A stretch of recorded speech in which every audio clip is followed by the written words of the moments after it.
Good morning. Welcome to our second ACP session. It's lovely to have you all here. Really pleased that we've been able to do this again. I'm very excited to have a fantastic group of ACPs online with us this morning. Again, this morning we've got an hour for you, a mixture of clinical and non-clinical topics with three fantastic speakers. First of all, you're going to be hearing from Orla Callender. She's a registered advanced nurse practitioner in children's emergency nursing. She works at Children's Health Ireland at Temple Street in Dublin. Orla's going to be talking to us about when is head injury not a head injury. So she's going to be having a bit of a mystery for us this morning.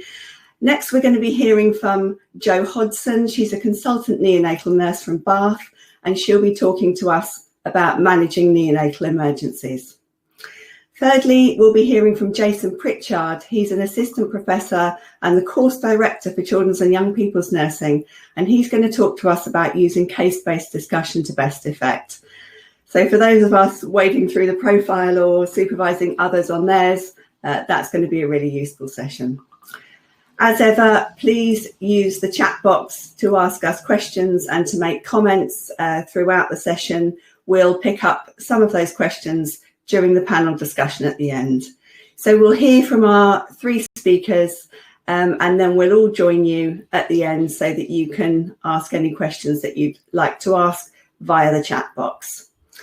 Hopefully in the email that you received to sign up for this webinar, you also got a link for a discount to our next event, which is on the 23rd of November. That's Beyond Essentials. So we'll be taking the clinical questions that we all ask ourselves in everyday practice to the next level and really thinking about some of the more complex decisions that we need to make in our practice. So please try to sign up for that. So without further ado, I'm going to hand you over now to Orla. I hope you enjoy her session. Thank you.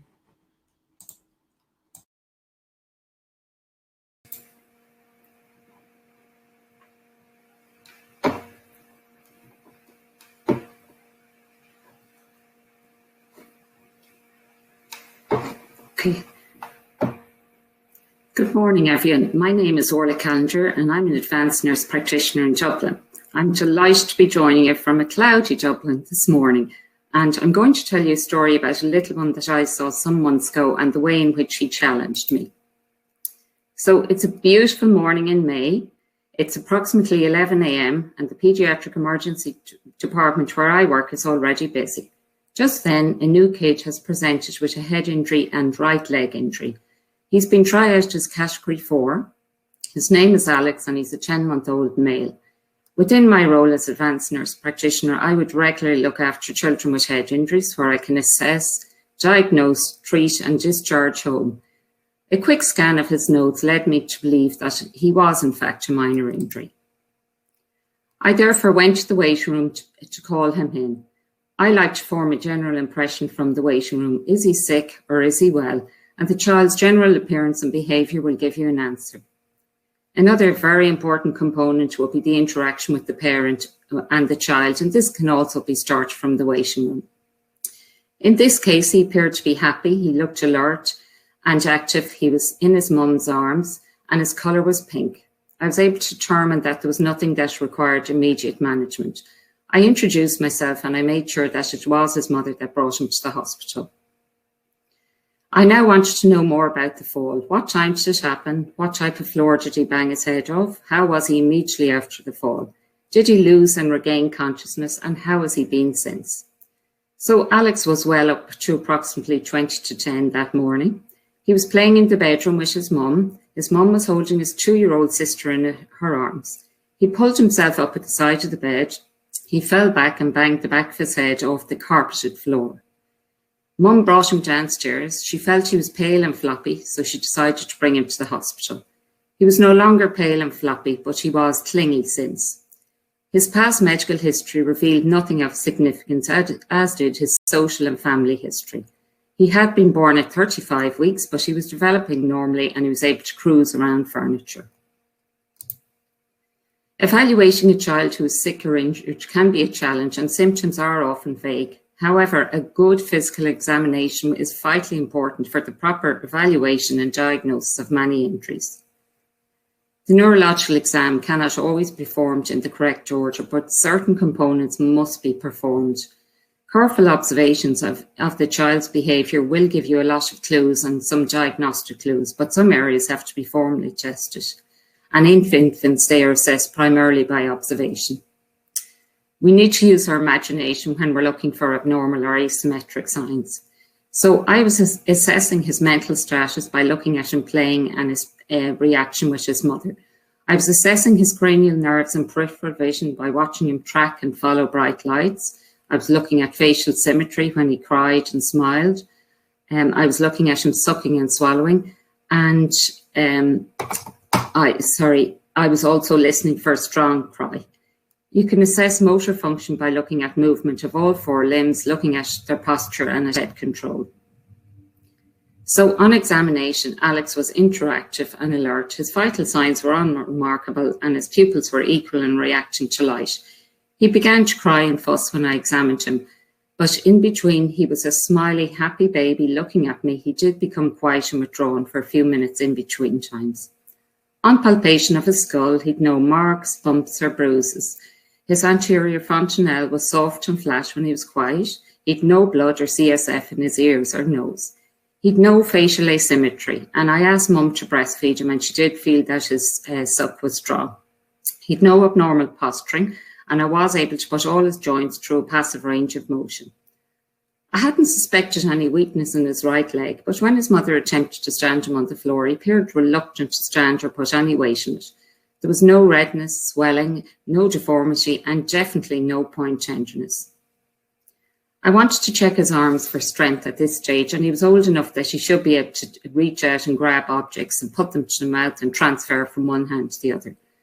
Mum had come to the hospital in a hurry and she'd no toys with her, and typically there were no toys in the room. He wasn't really that interested in her keys. He had had his feed and was due his nap. Although I hadn't completed the neurological exam, at this stage it seemed non-focal, as best I could tell, given his age and limited cooperation. Along with a minor head injury, I needed to consider his limb problem. He was afebrile and he didn't look septic. So what could this be? Rounding out the list of frequent etiologies of limb problems in very young children are congenital causes, for example, DGH or neuromuscular, but neither should suddenly appear in a normal infant, or should they? Trauma. The mother felt that the fall definitely corresponded with the onset of symptoms. She felt he hurt his leg when he fell. She had repeatedly asked me throughout the exam to x-ray his leg. Frequent traumatic injuries in young children include toddler's fracture or child abuse, but sometimes fractures are subtle and don't show up on the initial plain films. Infection or other causes. Some causes of infectious limb problem in an infant could include septic arthritis or osteomyelitis. The exam really didn't point to these particular problems and the course was short. I decided I needed to focus my differential on something else. Sudden onset of a limb problem. What could this be? Maybe this was a bit more sinister, so I was trying to think outside the box. When looking after children, we've more than one little person to look after. Mum was visibly upset from the time she came into the room. Parents react in various different ways. They can cry, they can be angry, they can blame themselves. And sometimes an upset parent can interfere with your care of the child, but this is just a natural reaction to try and protect their child, so we just need to be calm and reassuring. One of the most important things that I learned very early on as a children's nurse was you must always listen to parents who report their child is sick. You need to investigate their concerns. While observations and test results have their place, so do parental concerns, and these have to be taken into account. At this point, I felt the mother's constant request for an x-ray of her child's leg had almost distracted me from caring for her child. We all gather lots of information, but we also need to process this information. Now, I may be unique, but I often need a quiet few moments to think about the information I've gathered, especially when working in a busy environment. Information processing helps us identify relevant cues, and that will lead to a successful outcome. Cognitive load is typically increased when unnecessary demands are imposed upon the person, and that makes information processing overly complex. Such demands include unnecessary distractions. While I was looking after this child, I'd had multiple distractions. There'd been 2 phone calls to the room. A parent had knocked at the door to let me know they were back from X-ray with their child. A staff member came into the room to pick up a piece of equipment. Another staff member came into the room to do something else and tell me the mum was outside with her child back from X-ray. This mum had also repeatedly throughout the consultation asked me to X-ray her child's leg. At this point, I decided to focus on my usual mantra. I'm going to get through this one way or another, and somehow everything seemed different. I use that mantra both inside and outside of work. When I'm doing certain things and I have a problem, it always works. I knew I needed to leave the room for a few minutes to think about what was going on away from distractions. I explained to his mum I wanted to go to get him a toy so I could finish the neurological exam. I left the room and I went to a quiet office for 2 to 3 minutes. That's all it took. I needed to process the information to try and think about what was happening. I quickly realised there was something wrong with his leg. I actually hadn't listened to his mum. She was giving me the diagnosis. She repeatedly asked me to X-ray his leg. I knew I needed to quickly repeat the neurological exam. I brought back a Liga biscuit in order to do this. On return, I set about completing the neurological exam. I gave him the biscuit, but he really wasn't that interested. As I said, he'd had his feed, he wanted his nap. I let him taste it, and he seemed to like it. I therefore pushed it into his right hand. He seemed to move his right hand, it didn't move very far. Then he moved his right leg, it didn't move very far. He suddenly lifted his left leg, got his right leg arm under it, and lifted the biscuit to his mouth. I knew then he'd a problem with his right arm. I asked Mum to stand him on the floor, and he seemed to fall to the right side. My suspicions were confirmed. He had a right-sided hemiplegia. I assumed that this was due to a neurological injury. Straight away, I approached my lovely consultant colleague, who immediately came and examined the child. She agreed he had a mild right-sided weakness, but she also said he'd reduced tone on the right side. Her diagnosis on the spot was a stroke. I have to admit, I hadn't thought of a stroke. I presumed it was a neurological injury. She had him in the scanner within 15 minutes. His CT scan was actually more normal. I'd moved him into the observation room and I'd asked the nurse to monitor him closely. Very soon after the CT scan, he developed a very mild right-sided facial droop, which actually seemed to improve sometime later. A couple of hours later, he had an MRI scan. This confirmed he had, in fact, had an acute ischemic stroke. It was a left middle cerebral artery thrombus, which caused a right-sided hemiplegia. He was subsequently admitted under the care of general paediatrics and neurology. He was commenced on aspirin, prednisolone and acyclovir to provide broad cover of any potential etiology while they tried to narrow down the exact cause. All of his investigations turned out to be normal, his lumbar puncture, hematological and metabolic. Later on in the admission, he developed an iron deficiency anemia, which could cause a stroke in childhood, so he was commenced on Galfer. He's been followed up closely in outpatients, and thanks to our physiotherapists and occupational therapists, he's making real good progress. He does remain weak on that side, but his prognosis is very good. Overall, there was no clear cause for a stroke, which is not uncommon in childhood, and he's going to remain on aspirin for a full year. This here is an absolutely fantastic guideline about stroke in childhood from the RCPCH.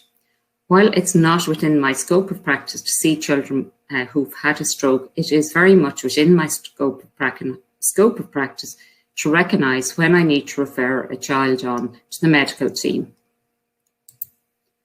So, really, what are the learning points? As I said already, I can't stress it enough. One of the most important things I learned as a children's nurse is you always listen to parents. They play such an important role in assessment of their child. Listening is the foundation of effective communication, and when you listen well, you'll get more information about the child. You'll get the full benefit of the parents' in-depth knowledge, and they'll also spot small changes that you might miss. Also, when you take a history, in 70 to 80% of the time, they say you'll be given the diagnosis. This mother was actually giving me the diagnosis. She was very concerned about his leg. Secondly, although most of us are very busy, it's important to never ever cut corners when examining children.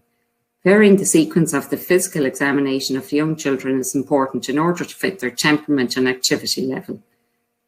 Omitting an aspect of the examination risks making a diagnosis on an incomplete assessment, and flexibility is the key. Working as part of the team is critical to effective management. Patient assessment is a multidisciplinary team process, and consultation with other team members and colleagues is very important in order for the best assessment to be conducted. This is what I love about working in the emergency department. We have a very big team. There's always someone to bounce something off. You're never, ever on your own. However, timely referral is essential. And lastly, a large percentage of paediatric illnesses are relatively benign, easily managed, and almost always resolved completely. This is what I love about working with children. However, the implication of a misdiagnosis can be devastating and even life-threatening. And there is a rule in healthcare: if you don't think of it, you cannot diagnose it. This won't always find the cause, but it's a great way to get started, and it'll pick up most of what you're looking for.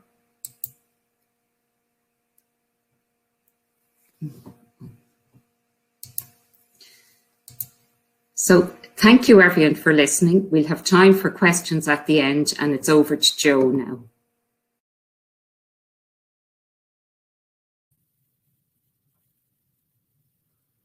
Good morning, everybody. My name's Jo Hodson. I'm as I was introduced by Becky, a neonatal consultant nurse at the IUH in Bath. I'm going to mainly talk to you about neonatal sepsis, but the signs and symptoms I'm talking about and the investigations need to be done for all neonates that would present at ED, so that you can rule out other problems such as metabolic, cardiac and neurological problems. So neonatal sepsis is sepsis that occurs in the first 28 days of life. It's then split into two categories. You would have early onset sepsis and late onset sepsis. Common early onset sepsis is group B strep or E. coli. That would be maternal transfer to the neonate. Late onset, you still will have late onset group B strep or a Staph aureus, and some babies will present with a coagulase negative staph. This is something that microbiologists often believe is a contaminant, but in neonates it can often make them very sick. At the moment, you may be seeing more neonates in your ED department, especially since with the onset of COVID.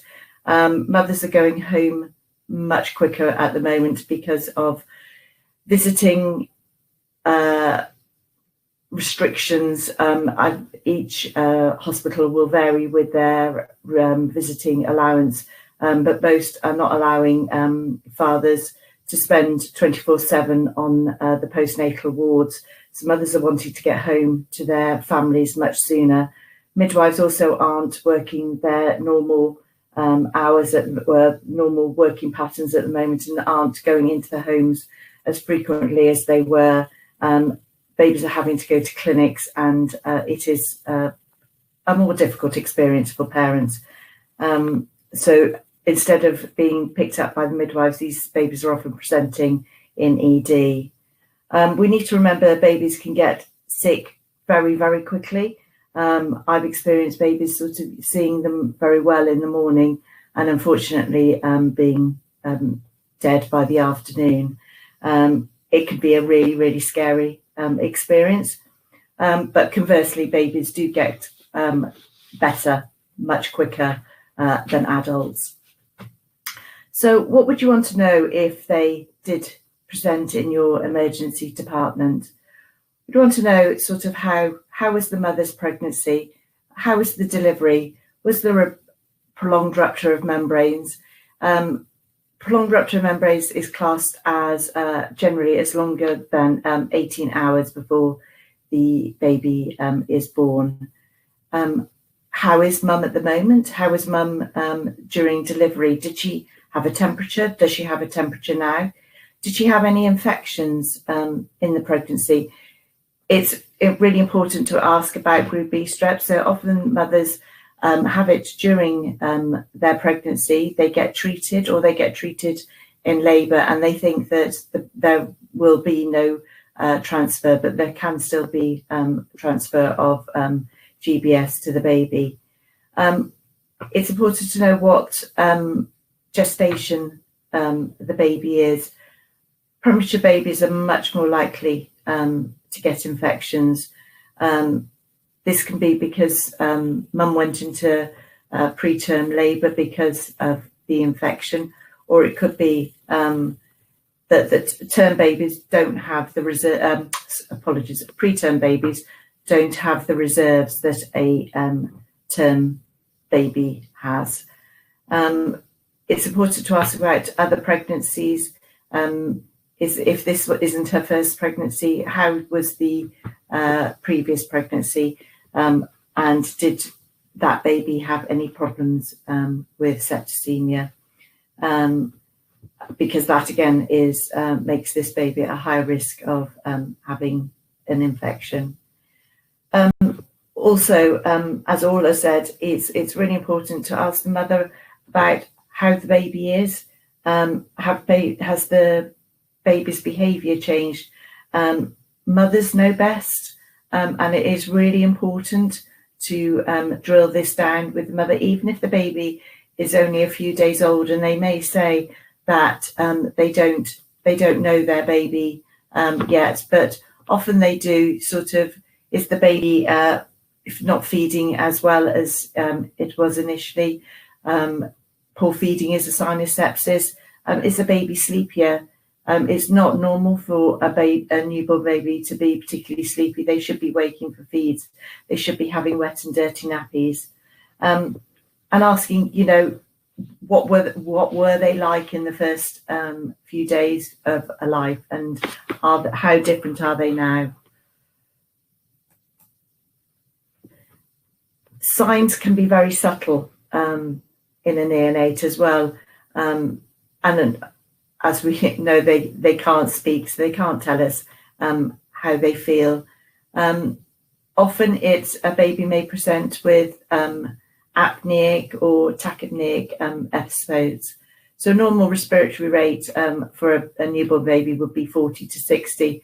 A baby with tachypnea, you're looking at sort of babies breathing at around 80, if not more. Listening for signs of grunting. Mothers often think that the grunting sounds is the baby moaning, but obviously if it's persistent and it doesn't stop, it's grunting, and it's the baby trying to give themselves peep. The baby may show signs of recession. The baby may be dusky or have nasal flaring. Tachycardic, baby could be tachycardic or bradycardic, or just episodes of either. They may not be in it constantly. Newborn babies are more likely to be hypothermic than pyrexial, and if the baby becomes hypothermic for a prolonged period of time, the baby then may become hypoglycemic. Babies don't have the glycogen stores that we have, and they will use them up quite quickly, trying to maintain their own temperature. Conversely, also a baby may present with, if they are septic, with hyperglycemia. Again, it's important to pick the baby up and to examine the baby neurologically. What is their tone like? How do they handle? Do they handle like a well baby, or are they hypotonic? So a baby should have some tone. They shouldn't, if you're putting them in your hand, just flop straight over.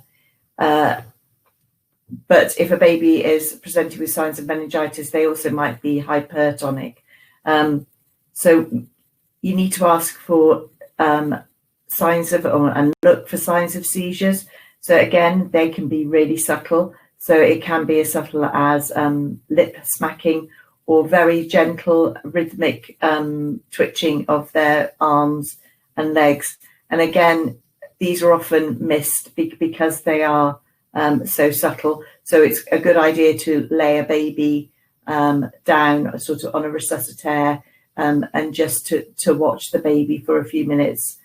The perfusion, babies often don't have brilliant perfusion to start with anyway, but they may have even poor perfusion.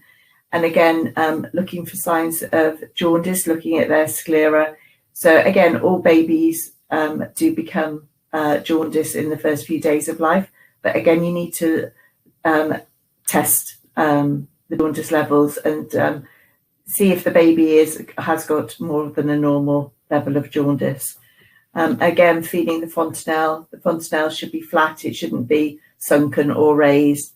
Again, babies with septicemia are at greater risk of developing meningitis. Babies aren't brilliant at keeping their bacteria in one place. They do tend to, they are at higher risk of it transferring through to the CSF and them developing meningitis. So what would be the investigations that you'd want to do? So you'd want to do a full infection screen. This should include a culture. You ought to do a blood gas. So you're looking at the babies. Babies will become acidotic if they're very septic, develop a high lactate, a full blood count, look at the white cells, LFTs, clotting.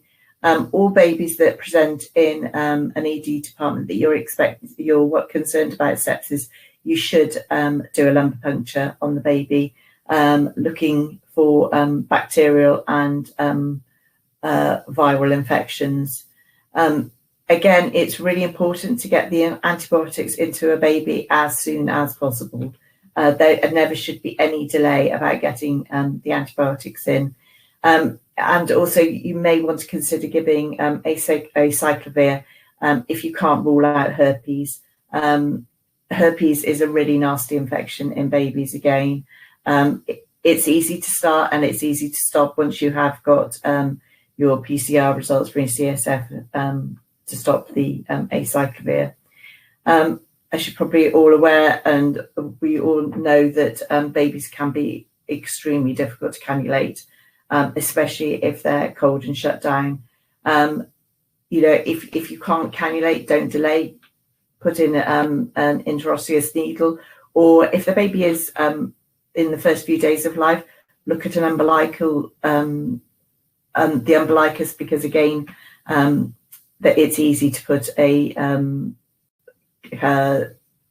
catheter into the umbilicus, and then you can administer the any inotropes, any saline that's required, and any maintenance fluids.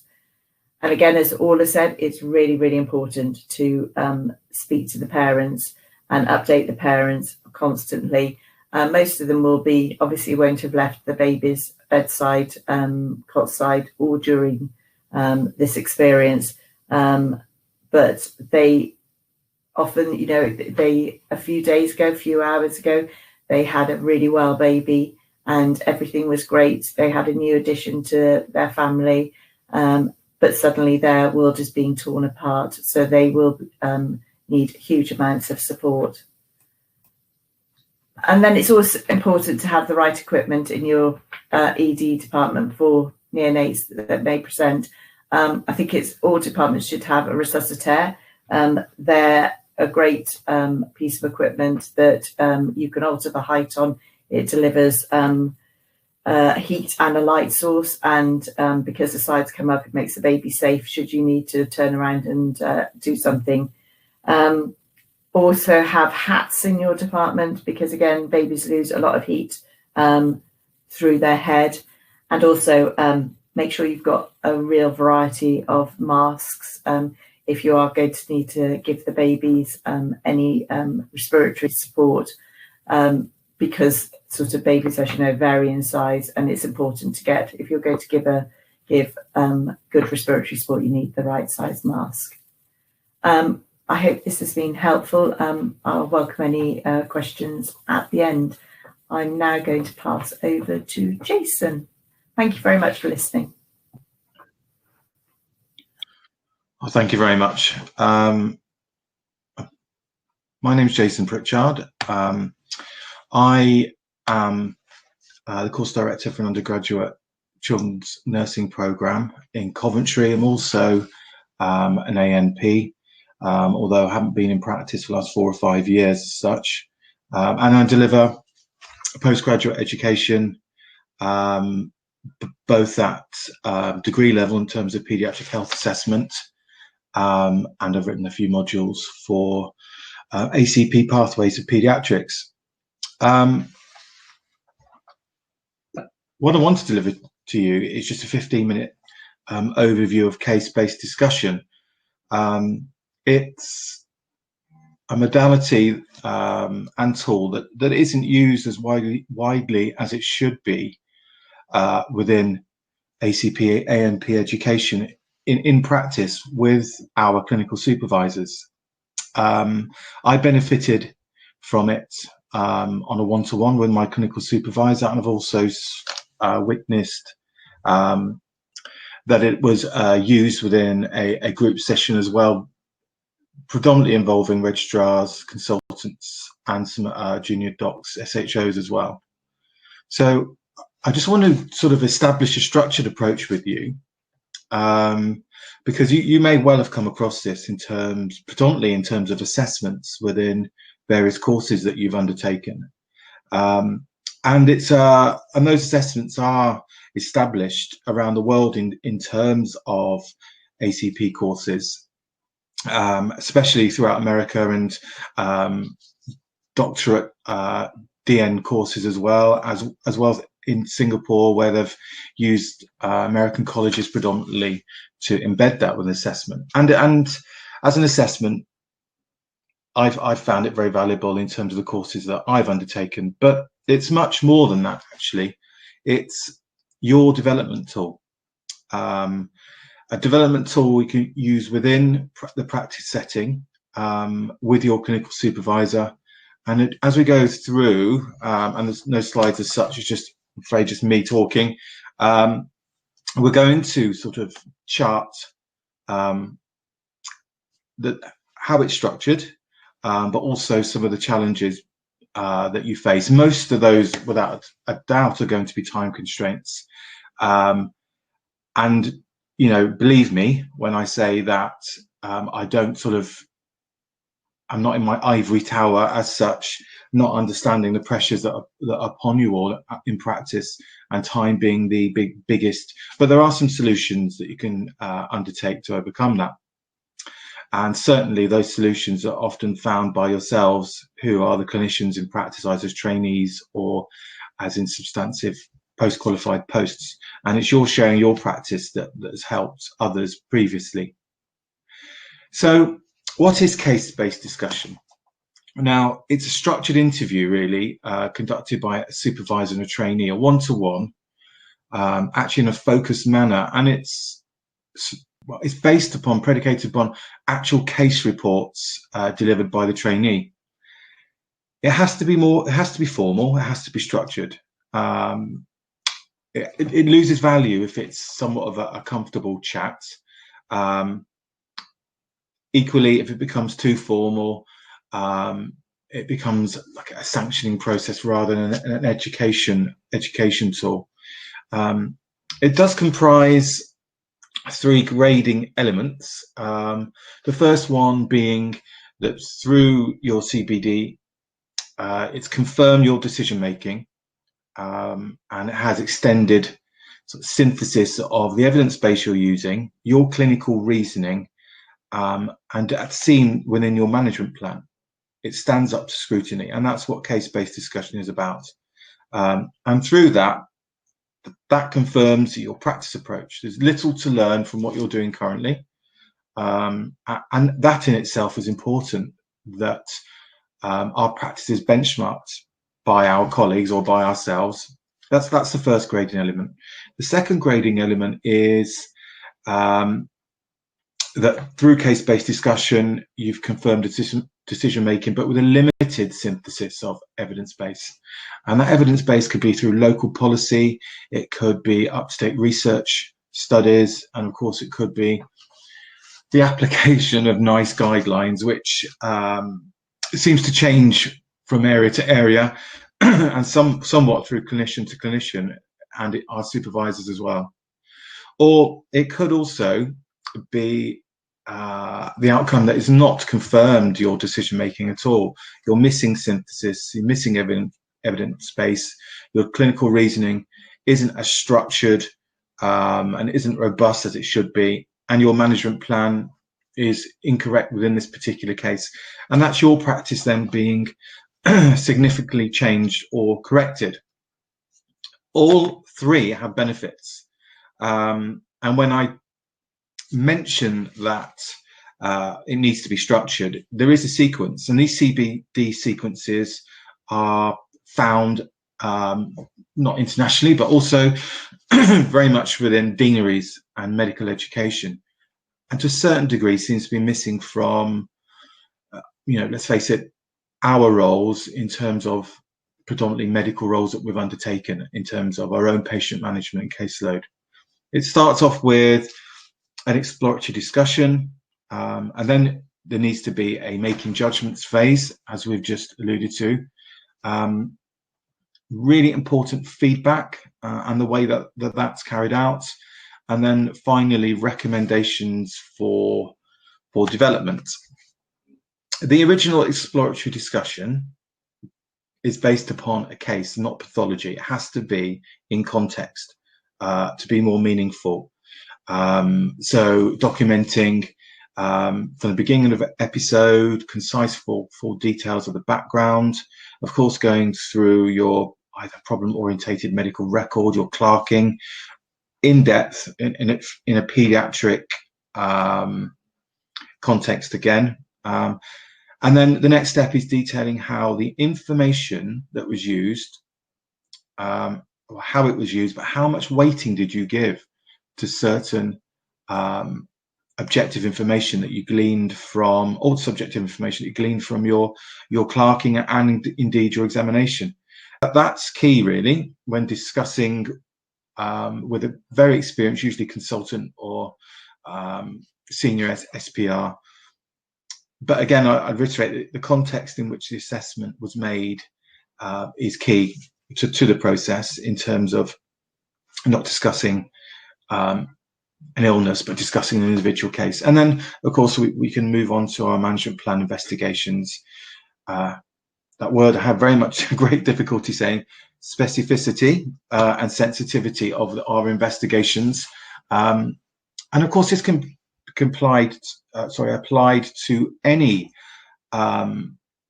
field. I mean, my background, I had pediatric interest in epilepsy and neurology as well as respiratory, predominantly asthma and TB, but I also found myself, as you probably have as well, in the emergency department, resus, minor injuries and illness, and on the wards.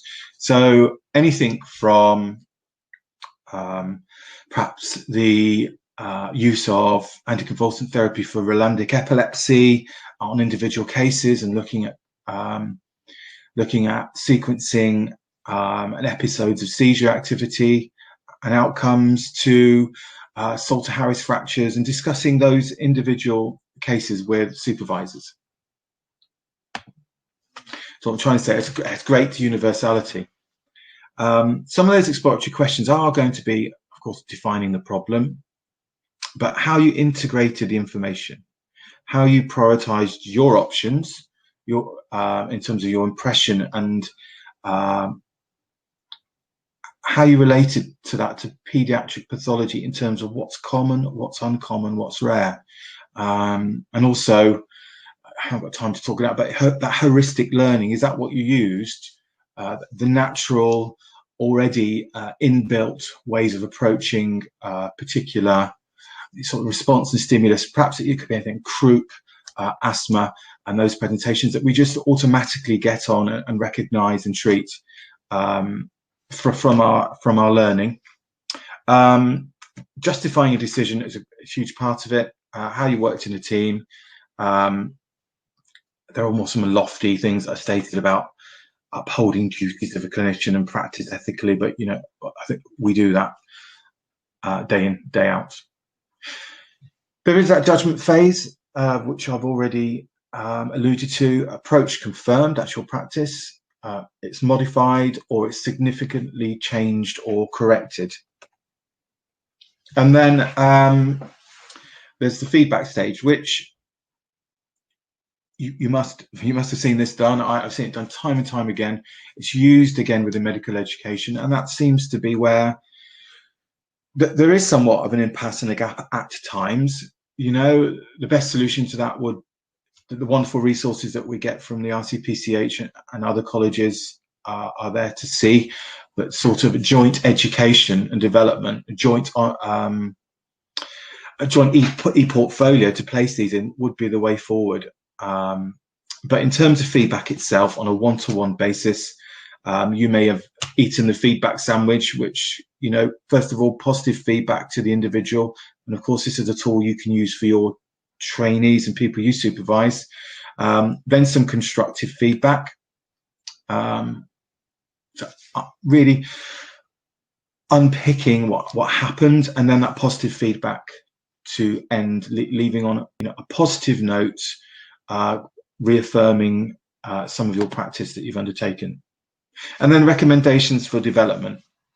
Now, this could be something like an informal action plan, just 2 or 3 recommendations that have identified, and they could be quite far-reaching. It could be anything. Well, I'll tell you what, if I go through a practice example, it might be more tangible. For instance, say we had a 9-year-old presenting to the emergency department with a sore throat, not drinking, accompanied by auntie, consent obtained. The history is recurrent tonsillitis, 4 episodes stated in the last 12 months, has received antibiotics for all episodes. Usually they last 5 to 7 days. This episode starting 24 hours ago. Currently prescribed amoxicillin, not any better, drinking minimal fluids, taking regular analgesia, passing urine regularly. Then, of course, past medical history. I know this is in brevity due to the time, but, you know, recurrent tonsillitis, some ACP as well. Family history, living at home with auntie for the last 3 months. Mother lives away from the family. Social history, currently in year 4 of a primary school, social worker, and mother has alcohol dependency problems, all which could be very apparent, especially with inner city presentations. Well, anywhere, but certainly I've seen more presentations like that within inner city practice. I'm just going to skip through to systems review. So on review, you know, ENT, NAD, other than the throat, had red, large tonsils bilaterally, no evidence of pustules, no involvement of the palate, no deviation of uvula, some cervical lymphadenopathy, moist mucous membranes, and dentition is poor. Chest, nothing to find. Indeed, the cardiovascular system and abdominal assessment are unremarkable. But in terms of impression, you know, this is where the taking apart of the case begins, really. The impression could be viral / bacterial tonsillitis, management plan, throat swab for MCNS, stop the antibiotics, encourage and monitor oral fluids, and etc. in terms of your management plan. But some exploratory questions that need to be asked, really, in terms of when you present in a case. And I'm not saying, of course, in terms of your practice, that you are going to present a case with some of the anomalies present within this case, but there will be times you only know what you know, really, until other individuals appraise your practice. And there isn't that vehicle that's used more frequently enough, because you are so busy in practice, having time to stop, look at your own practice and have it modified or confirmed as correct. But, you know, this one case could lead to things like, how did you justify your decision with NICE guidance in terms of cessation of antibiotics? We all know amoxicillin is an erroneous prescription in terms of throat presentation of tonsillitis, but, you know, equally more abstract here. What are your responsibilities as a clinician? which leads to a discussion about looking what's happening in primary care and antibiotic use and choice, looking at individual, it could be GP clinician, because they do need feedback, or they're not going to modify their practice either. Sometimes it's difficult. Dentition, was that addressed? Did the auntie have parental responsibility? What is the local policy? What are others doing? Does it need an audit in terms of garnering and gathering the fact that it is written that an individual has parental responsibility? So you can see that there's many abstract and tangible processes that can be pursued in terms of your own practice, but it has a knock-on effect to service provision, which we'll have to sort of inform, of course, other practitioners' development and in terms of local policies. Again, the feedback for this example could be, comprehensive management, excellent systematic clerking and data capture. The critique could be it needs some further education exposure to microbiology testing, the sensitivity of that. Again, this could be a learning need we'll go on to in a second. And positively, highlighted inappropriate antibiotic use, justified the key aspects of the management plan. So recommendations, looking at the local policy, mapping against legal requirements in terms of consent, in terms of MC&S, scrutinizing the cost, specificity and sensitivity of throat swabs, and making sure that evidence is within the policy, and also looking at criteria for referral to surgeons as well, which can be a little bit muddy at times, or at least it depends how we interpret NICE guidance. The summary of CPD is it's a valuable tool. It shouldn't last more than 20 to 30 minutes. It can provide your professional development. It's a tool already used widely in medicine. It's known to supervisors, certainly known to my consultant paediatrician, who I was fortunate enough is also part of the local deanery, and helped really structure my education. It can be sort of semi-structured only and should be not used as a negative exercise. That feedback needs to be delicate, but also needs to be constructive. If there are any red flags, of course, we act upon them straight away, and it meets your revalidation requirements as it's a reflective process. There are other approaches, and perhaps within Q&A, it'd be great if you could sort of bring those forward and have suggestions with time constraints that are always going to be there. But I've seen other approaches like grand rounds, where there's been a sort of more rare case discussion within 100 people have been in the room, attending GP sessions that are put on for teaching, speciality teaching, focused, what I call specialist timeouts. So if you have identified on recommendations as part of your CDB process, that if you need to go down to eye casualty and use slit lamps, ophthalmology, if you're perhaps need to spend some time with an ENT and have that luxury of spending a morning and looking at throats and uvula deviation, perhaps trying to differentiate mastoiditis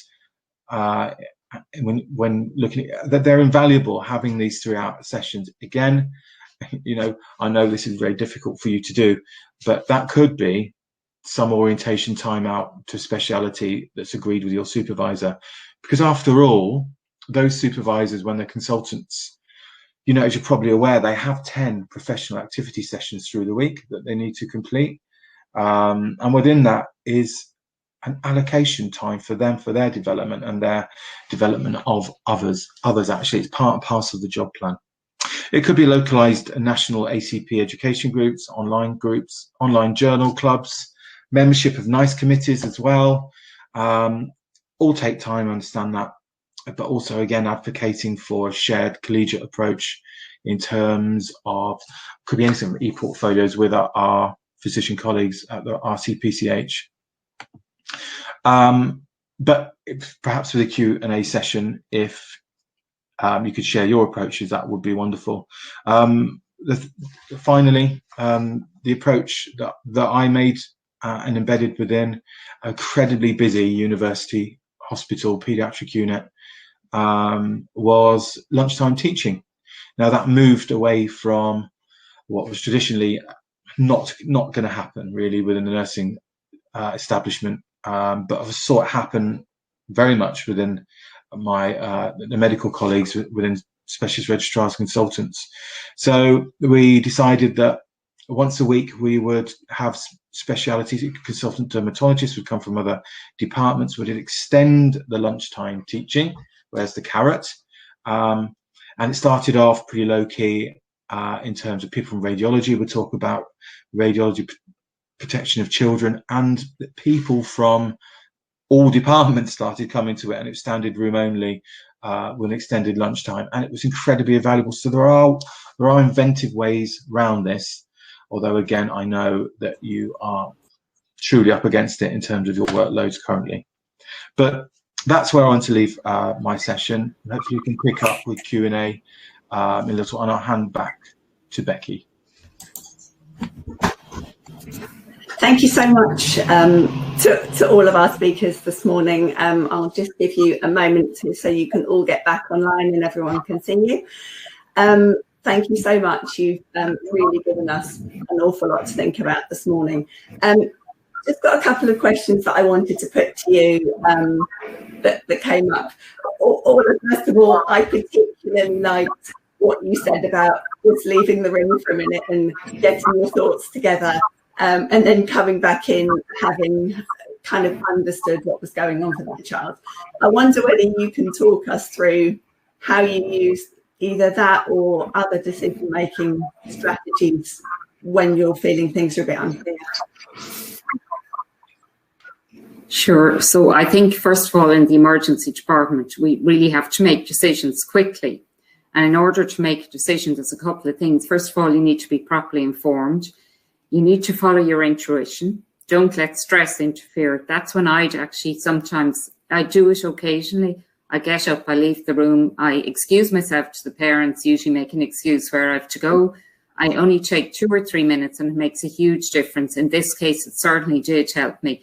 I knew I needed to go out. There were far too many distractions. I had to give myself a little bit of time. And then once you have all your information, you have to think about all the possibilities. And the other thing I often do is talk it out.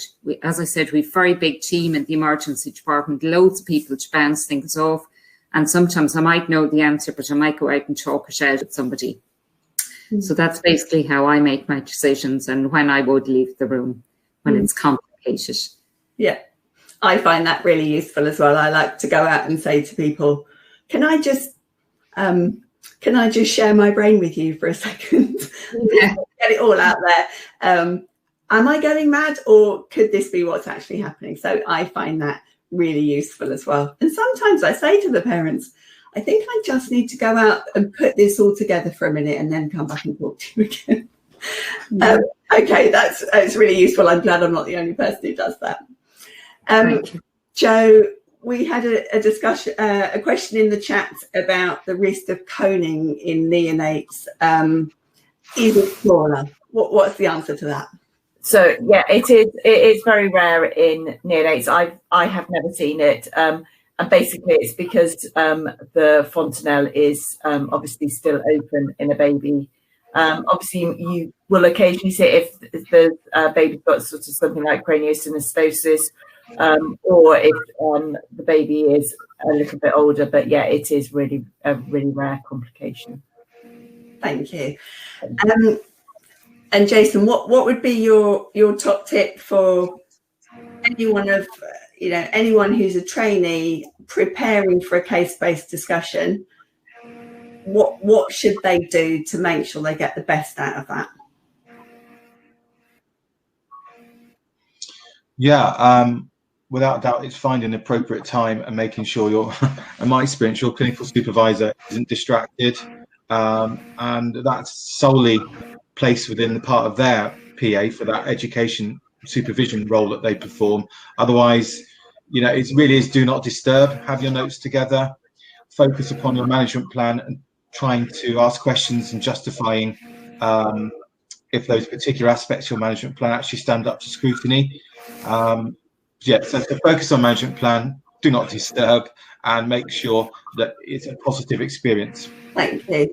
And I'm really pleased to see in the chat that there is some examples of people using case-based discussion and finding it really valuable, because I know when I first started this role, it was just those kind of things, case-based discussion, mini-KEC stops and all of that was a bit of a mystery, and we had to all find out honestly what the hell they meant.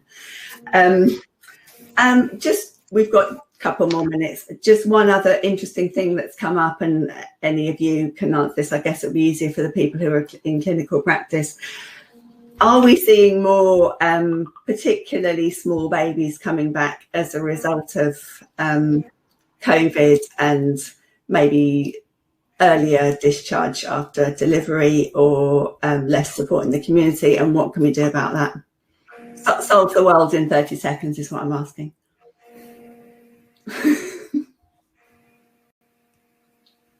Orla, are you seeing more tiny babies in your department? Not particularly with COVID, no, not that I'm aware of, sorry. Mm-hmm. I would say that we're not definitely. I'm in the southwest, so sort of obviously our COVID numbers are low, but I do think that there has been a difference, sort of maybe not sort of so much of the really sick babies, but the babies sort of that are sort of early on becoming unwell and presenting to ED and to the postnatal wards because they aren't being seen necessarily, and things, they're not being seen on day 3. They're sometimes being left to day 5, so we are seeing them a little bit more. But it's something, I think it'd be a really interesting piece of work to do, to see how COVID has affected newborn babies. I think that would be a fascinating piece of work to do. And I think I'm certainly seeing more new babies, either with weight loss or jaundice, or just parents who just need a bit of support because they're not getting that usual level of either professional or family support in the community. Maybe this is something we can look into as a group. I agree. Okay, so I'm going to leave it there so that we finish on time. Thank you all 3 of you again for really interesting presentations. I'm so grateful to you. I know it's nerve-wracking, but I'm really, really grateful to you for joining in. Thank you to all of you online this morning. It's lovely to feel part of this community again.